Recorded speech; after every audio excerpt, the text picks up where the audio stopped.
Hello everyone, allrounder study view में आप सभी का स्वागत है। आज हम लोग साइंस से फिजिक्स चैप्टर का लाइट चैप्टर देखेंगे। ठीक है, आज हम लोग लाइट के बारे में फुल कॉन्सेप्ट पढ़ेंगे कि लाइट क्या है और इसका हमारे लाइफ में क्या इम्पोर्टेंस है। ठीक है, इसमें हम लोग बहुत ही इजी वे से लाइट का जो भी कॉन्सेप्ट है उसे क्लियर करेंगे। तो आइए स्टार्ट करते हैं। सबसे पहली बात तो हम लोगों को ये जानना बहुत ज़रूरी है कि प्रकाश यानी कि लाइट क्या है, इसका हमारे जीवन में क्या तात्पर्य है।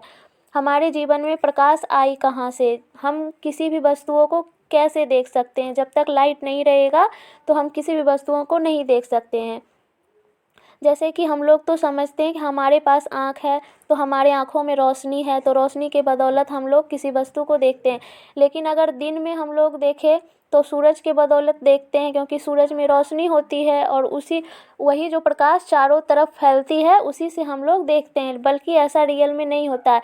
मान लीजिए अगर आपके पास नाइट में अगर बल्ब नहीं जल रहा है तब तो अंधेरा रहेगा, तो आप लोग लाइट मतलब कोई भी वस्तु को आप लोग नहीं देख सकते हैं। तो कोई तो इसमें होगा जो लाइट का हमारे जीवन में कुछ तो स्रोत है, ताकि हम दिन में देख सकते हैं, रात में नहीं देख सकते।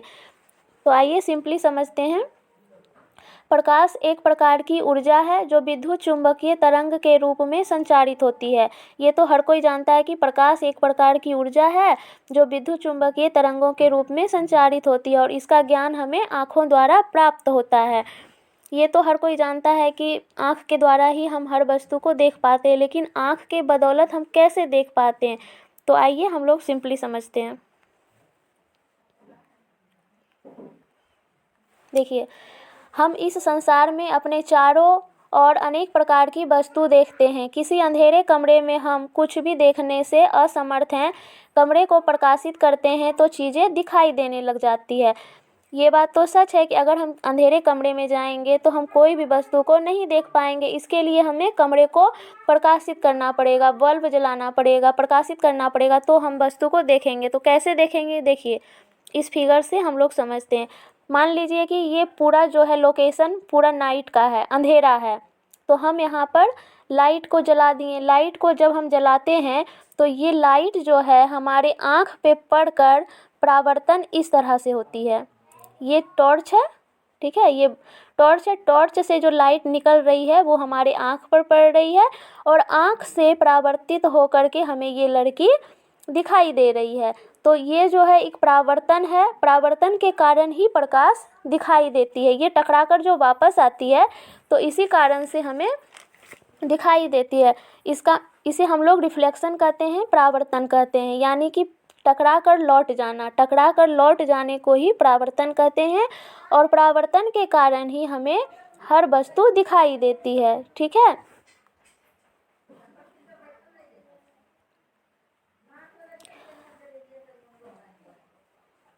वह क्या है जो वस्तुओं को दृश्य महान बनाती है। देखिए यहाँ पे भी, देखिए हम लोग फिगर से समझेंगे। यहाँ पे भी हमारा रिफ्लेक्शन हो रहा है, लाइट का रिफ्लेक्शन हो। लाइट यहाँ से निकल कर इस मिरर पर आ रही है और यहाँ से परावर्तित होकर इस पे आ रही है। तो इसी कारण से हम लोग कोई भी चीज़ को देख सकते हैं। इसे हम लोग परावर्तन कहते हैं। परावर्तन का मतलब ही होता है टकरा कर लौट जाना। ठीक है, यहाँ पर देखिए दिन के समय सूर्य का प्रकाश वस्तुओं को देखने में हमारी सहायता करता है। कोई वस्तु उस पर पड़ने वाले प्रकाश को प्रकाशित करती है या परावर्तित प्रकाश जब हमारी आँखों द्वारा ग्रहण किया जाता है तो हम वस्तुओं को देखने योग्य हो जाते हैं। जब तक लाइट हमारे आँखों के ऊपर से परावर्तित नहीं होगी तब तक हम किसी भी वस्तु को नहीं देख सकते। तो आप लोगों को ये समझ में तो बिल्कुल अच्छी तरीके से आ गया होगा कि जो लाइट है वो रिफ्लेक्शन के कारण ही हमें दिखाई देती है। लाइट हमेशा रिफ्लेक्शन हमारे आँख से होकर के परावर्तित होती है, तो फिर हम किसी वस्तु को देख सकते हैं।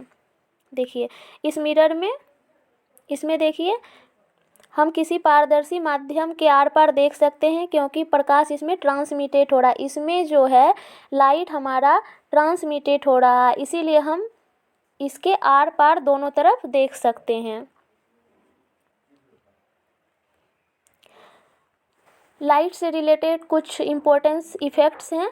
इफेक्ट्स नहीं, मतलब हैं कुछ नियम, जैसे दर्पण द्वारा प्रतिबिंब का बनना, तारों का टिमटिमाना, इंद्रधनुष के सुंदर रंग, किसी माध्यम द्वारा प्रकाश का मुड़ना, ये सब जो है हमारे प्रकाश के ही लक्षण हैं। ठीक है, नेक्स्ट देखते हैं। नेक्स्ट हमारा है प्रकाश के बारे में कुछ वैज्ञानिक तथ्य। क्या है वो वैज्ञानिक तथ्य, आइए देखते हैं। पहला है, न्यूटन के अनुसार प्रकाश जो है कणों से मिलकर बना है, जिसे कणिका कहते हैं। न्यूटन ने जब लाइट के ऊपर अपना विस्तारित किया तो उन्हें पता चला कि प्रकाश जो है एक कण से मिलकर बना है। उन्होंने प्रकाश का खोजबीन किया तो उन्हें पता चला कि प्रकाश जो है एक कण है, और जिसे उन्होंने नाम रख दिया कणिका। तो फिर ये न्यूटन के अनुसार प्रकाश क्या हो गया, एक कण हो गया।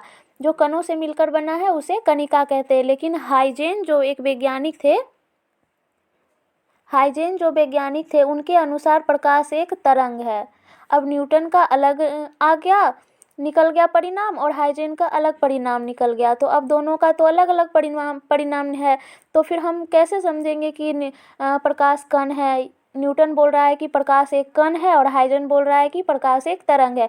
तब तो लोग कन्फ्यूजन में हो गया कि यह कण है या प्रकाश, यह कण है या तरंग है। अब दोनों में से क्या है ये तो कोई नहीं जानता। तो फिर बहुत सारे लोग बैठे, उस पर विचारधारा हुई, तो फिर पता चला आधुनिक विचारधाराओं के अनुसार प्रकाश कण और तरंग दोनों है। ठीक है, तो ये साबित हो गया कि प्रकाश कण और तरंग दोनों है। तो फिर उसके बाद जब रोमर एक वैज्ञानिक थे, फिर वो आए तो उन्होंने 1676 ईस्वी में निर्वात में प्रकाश के वेग का पता लगाया। तो प्रकाश का जो वेग है निर्वात में वह 3 × 10⁸ मीटर प्रति सेकेंड का है। निर्वात में प्रकाश का वेग कितना है, 3 × 10⁸ मीटर प्रति सेकेंड। ठीक है, ये हो गया हमारा फिक्स। नेक्स्ट टॉपिक पे आते हैं हम लोग। नेक्स्ट टॉपिक है हमारा प्रकाश का परावर्तन, रिफ्लेक्शन ऑफ लाइट। ये हमारा इम्पोर्टेंट टाइप है। ठीक है, इसे हम लोग बिल्कुल ही ध्यान से और आराम तरीके से समझेंगे कि प्रकाश का परावर्तन, रिफ्लेक्शन ऑफ लाइट क्या है। इसका हम लोग सिंपली समझते हैं। रिफ्लेक्शन ऑफ लाइट का मतलब होता है सिंपली टकरा कर लौट जाना, उसे ही हम लोग परावर्तन कहते हैं। देखिए एग्जाम्पल देखते हैं। जैसे जब प्रकाश किसी सतह से टकराकर वापस उसी माध्यम में लौट जाती है तो इस घटना को प्रकाश का परावर्तन कहते हैं। जब प्रकाश किसी सतह से टकराकर वापस उसी माध्यम में लौट जाती है तो इसी घटना को हम लोग प्रकाश का परावर्तन कहते हैं, रिफ्लेक्शन ऑफ लाइट कहते हैं। कैसे कहते हैं, आइए हम लोग फिगर से समझते हैं। देखिए, मान लीजिए ये हमारा एक मिरर है, कोई सिंपल सा साधारण समतल मिरर है। ये मिरर है और ये हमारा इंसिडेंट रे है। ठीक है, यहाँ से प्रकाश आपतित हो रही है और फिर यहाँ पर इस दर्पण पे पड़ के वो इस तरह से परावर्तित हो रही है। इसे हम लोग रिफ्लेक्टेड रे कहते हैं। और ये हमारा जो है एक सिंपली सा कोई एंगल है। जब भी ये इंसिडेंट रे यहाँ पर पड़ेगा तो ये डायरेक्ट इसी तरह से होगी। ये कभी भी ऐसे या फिर ऐसे ये इसके नज़दीक में नहीं होगी। जब भी होगी तो वो इसी तरह से होगी। जितना का कोण इधर बनेगा उतना का कोण इधर भी बनेगा। तो ये जो हमारा एक अभिलंब है 90 डिग्री का, तो ये जो है जब भी बनेगा तो इसी के इक्वल ही बनेगा। ये जो है हो गया हमारा आर हो गया, और ये जो है हमारा आई हो गया, और ये एंगल हमारा आर हो गया। ये हम नेक्स्ट टाइप में पढ़ेंगे। ठीक है, हमें समझ में आ गया कि परावर्तन कैसे होता है। ये इस तरह से आकर के इस तरह से होता है। ये जब भी होगा तो इंसिडेंस रे यहाँ पर पड़कर वो इसी तरह से परावर्तित होगी। तो ये हो गया हमारा प्रकाश का परावर्तन। आगे बढ़ते हैं।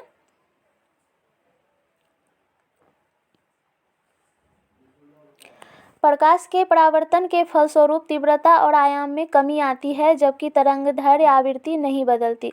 प्रकाश का जो परावर्तन होता है उसके कारण तीव्रता और आयाम में कमी हो जाती है, लेकिन तरंगदैर्घ्य और आवृत्ति कभी नहीं बदलती। ये हमारा मेन पॉइंट है। अब हम लोग देखेंगे रूल्स ऑफ रिफ्लेक्शन, यानी कि परावर्तन के नियम क्या है। पहला तो परावर्तन का नियम है कि आपतित किरण, परावर्तित किरण और अभिलंब तीनों एक ही तल में होगा। ये देखिए यहाँ पर यहाँ पर हम लोग देखेंगे आपतित किरण, परावर्तित किरण और अभिलंब तीनों एक ही तल में होंगे। और दूसरा पॉइंट है आपतन कोण परावर्तन कोण के बराबर होगा। अभी मैंने बोला था ये हमारा एक तल है और ये आपतित किरण है और ये परावर्तित किरण है। ये जब भी, और ये हमारा अभिलंब है, ये तीनों जब भी बनेगा तो इसी तल पर बनेगा। और ये जो हमारा आपतन कोण है आई, ये हमेशा परावर्तन कोण के बराबर होगा आर, इसीलिए हमेशा आई इजकल टू आर होता है। ये हमारा मेन फॉर्मूला है। ठीक है, समझ गए आप लोग। अब आगे बढ़ते हैं। तीसरा पॉइंट है कि प्रकाशीय गेज परिवर्तन के सिद्धांत पर कार्य करता है। प्रकाशीय गेज हमेशा परिवर्तन के सिद्धांत पर कार्य करता है। जैसे जैसे प्रकाश परावर्तन होगा वैसे वैसे उसका सिद्धांत कार्य करेगा। जैसे कि मान लीजिए एक और एग्जांपल आपको हम देते हैं कि जैसे कि हम एक दूसरे को देख लेते हैं, तो हम एक दूसरे को देखते हैं तो वो भी परावर्तन के कारण ही देखते हैं। और किसी वस्तु का दिखाई देना वो भी परावर्तन के कारण हो गया। अगर परावर्तन नहीं होगा तो वस्तु दिखाई नहीं देगा। अब जैसे कि परावर्तन कैसे होता है, मान लीजिए हम लोग क्रिकेट स्टेडियम में हैं, ठीक है, जैसे क्रिकेट खेल रहे हैं, तो वो जो बॉलर है वो पहले बॉलर अगर ज़मीन पे बॉल फेंकेगा तो वो वहाँ से कैच होकर के, मतलब वहाँ से परावर्तन होकर के फिर वो उसी डायरेक्शन में, एक्स डायरेक्शन में अगर वो करेगा आपतित तो वो परावर्तित फिर उसी इक्वल से आगे जा कर के होगा। तो ये हमारा परावर्तन के कारण ही होता है। ठीक है, अब जैसे इस फिगर में हम लोग समझते हैं, दिए गए चित्र के अगर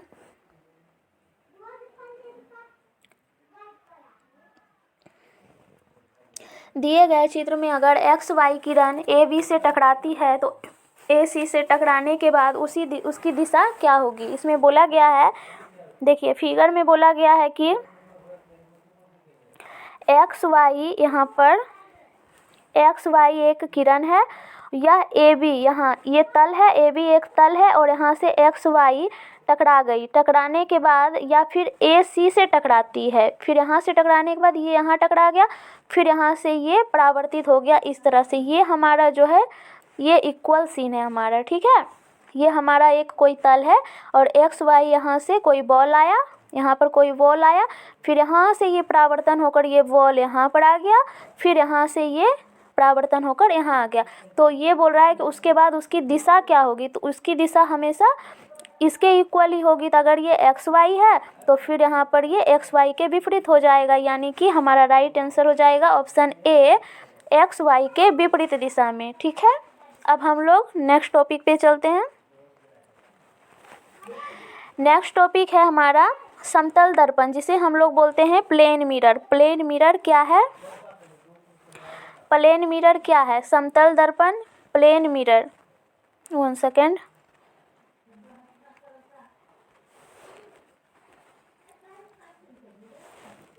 समतल दर्पण प्लेन मिरर क्या है। तो पहले हम लोग कुछ पॉइंट देखेंगे समतल दर्पण के बारे में। पहला पॉइंट देखते हैं, समतल दर्पण जो है हमेशा काल्पनिक और आभासी प्रतिबिंब बनाता है। समतल दर्पण हमेशा काल्पनिक और आभासी प्रतिबिंब बनाता है। काल्पनिक या आभासी प्रतिबिंब बनाता है, काल्पनिक और आभासी दोनों एक ही शब्द है। और समतल दर्पण में प्रतिबिंब का आकार वस्तु के आकार के बराबर होता है। समतल दर्पण में प्रतिबिंब का आकार वस्तु के आकार का बराबर होता है। और समतल दर्पण में वस्तु से वस्तु की दूरी और प्रतिबिंब की जो दूरी होती है वह समान होती है। नेक्स्ट पॉइंट है, समतल दर्पण में सीधा प्रतिबिंब बनता है। समतल दर्पण में कैसा प्रतिबिंब बनता है, सीधा प्रतिबिंब बनता है। और नेक्स्ट पॉइंट है, किसी वस्तु की पूरी लंबाई देखने के लिए दर्पण की लंबाई वस्तु के लंबाई की आधी लेनी होगी। अगर कोई व्यक्ति v मीटर प्रति सेकंड वेग से दर्पण की ओर दौड़ता है तो उसे अपना प्रतिबिंब 2v मीटर प्रति सेकंड के वेग से दौड़ता हुआ प्रतीत होगा। कैसे, अब हम लोग फिगर से समझते हैं। देखिए ये हमारा फिगर है, ये जो हमारा तल है यह एक समतल दर्पण है। समतल दर्पण प्लेन मिरर, ये एकदम प्लेन होता है, ये हमारा समतल दर्पण है। इसमें हमेशा जो भी कोण होगा वो बराबर का ही होगा। ठीक है, समतल दर्पण में क्या होता है कि जैसे देखिए आप लोग कभी जिम वगैरह गए होंगे तो उसमें देखे होंगे कि एक दौड़ने वाला मशीन रहता है, ठीक ना, और उस दौड़ने वाले मशीन के सामने एक मिरर लगा देता है।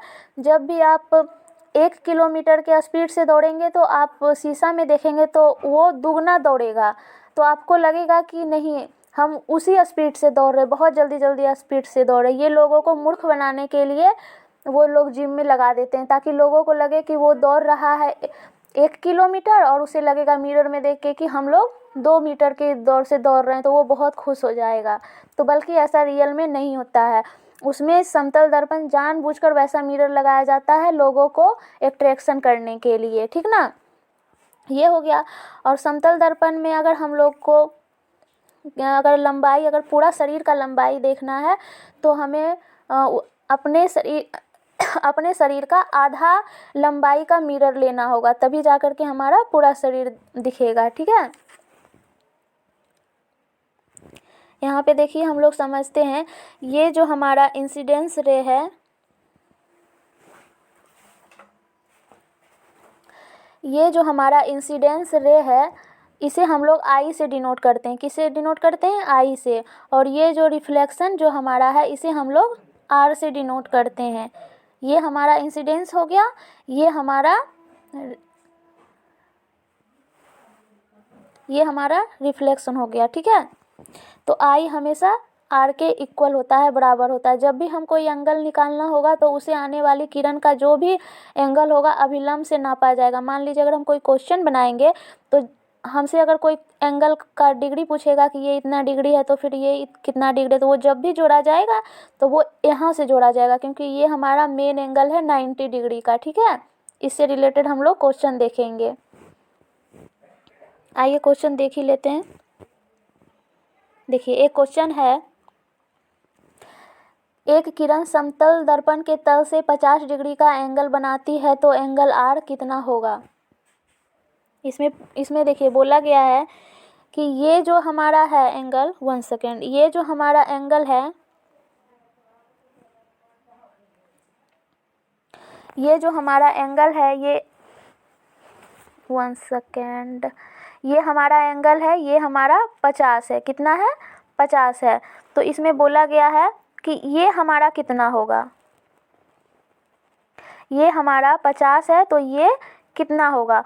तो मैंने अभी बोला कि जब भी ये नापा जाएगा तो अभिलंब के अनुसार नापा जाएगा। ये हमारा पूरा हो गया 90 डिग्री का। कितना हो गया? पूरा हो गया 90। तो ये 50 है तो ये कितना हो जाएगा? 40 हो जाएगा, ठीक है। तो हमारा आंसर हो जाएगा 40। आ गया आप लोगों को समझ में? नेक्स्ट क्वेश्चन देखते हैं। नेक्स्ट क्वेश्चन में बोला गया है, किसी किरण समतल दर्पण के तल से 35 डिग्री का एंगल बनाता है तो आपतित किरण एवं परावर्तित किरण के बीच कितना एंगल होगा।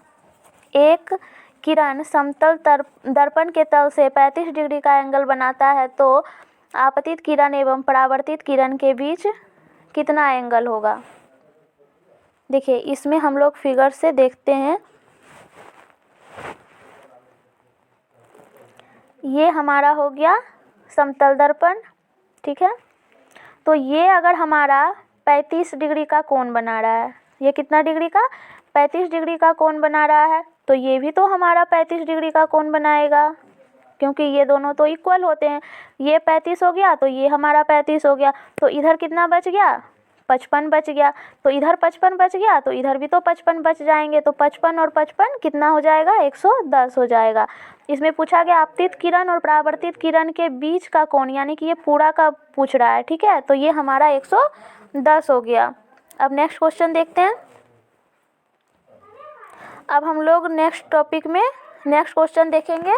नेक्स्ट टॉपिक में हम लोग पढ़ेंगे गोलीय दर्पण, अवतल दर्पण, उत्तल दर्पण, अवतल लेंस, उत्तल लेंस, ये सारे क्या हैं, ये सब के बारे में हम लोग फुल चर्चा करेंगे, ठीक है।